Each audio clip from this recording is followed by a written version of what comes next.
I'm Susan Rudnicki. I'm with the bee saving group called Honey Love / Backwards Beekeepers, and we help remove bees, honeybees, in conflict with humans so they're not exterminated and rehomed to people who want to be beekeepers. The bees in the urban environment are doing very, very well, and contrary to the stories we're hearing in the media about colony collapse disorder, bees dying, those bees are the so-called slave bees that are working for huge operations that pollinate almonds, watermelons, strawberries. The bees in the city are much stronger, much more genetically diverse, and resist these pests and diseases because they have not been genetically manipulated by humans to be a very shallow genetic selection. So I want to tell everyone that the place to go to get organic local honey is your local beekeeper. Here in Manhattan Beach, I have 8 hives. I'm sponsored by Public Works Department. I work with the city with taking citizen calls for problems with bees in your barbecue, in your water meter, in your roof, in your eaves. I receive those calls and I rehome the bees to people who want to be beekeepers. So the city makes out by not spending money. I make out because I save bees and I get to keep some bees here in the city. And it's all a really good sustainable model for keeping healthy bees, because the bees out in the country are not the healthy bees. Unfortunately, the media is just not telling this story very well.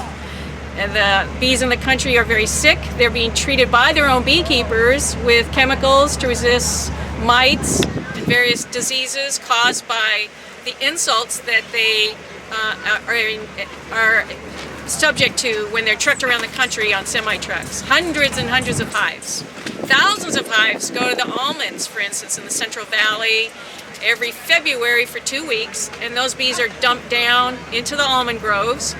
They work like crazy, pollinating almonds, then they're picked up and they're moved to watermelons or blueberries or strawberries. But at every crop, they are exposed to pesticide residues. Sometimes the bees are even sprayed while they're foraging because the farmer finds it easier to spray during the day. So he's applying fungicides with insect growth regulators on them at the same time as the poor bees are trying to do their work. So what a lot of people don't know is this last season in the almonds, beekeepers suffered huge losses. Some of them had 50% of their bees dying. And it's because of the pesticides we're using in our farming model. Our farming model is industrialized, very unhealthy for bees. The bees also only have one thing. At each site where they go, they only have one thing to eat.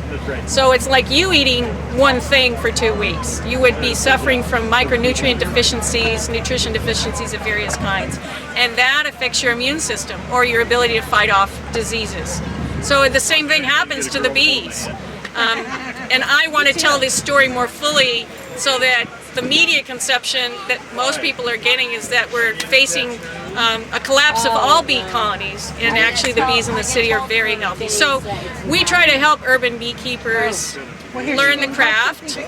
They are mentored in our club, but they can go to classes. We have a bee yard where they can go and get their hands in hives. We've got 30 hives up in Moore Park. So there's a lot of networking, there's a lot of support when somebody wants to become a beekeeper. That's how I learned. I was mentored by others. 3 years ago I started, and now I'm mentoring others. So it's a pay-it-forward model. We don't make much money. In fact, we don't normally make any money.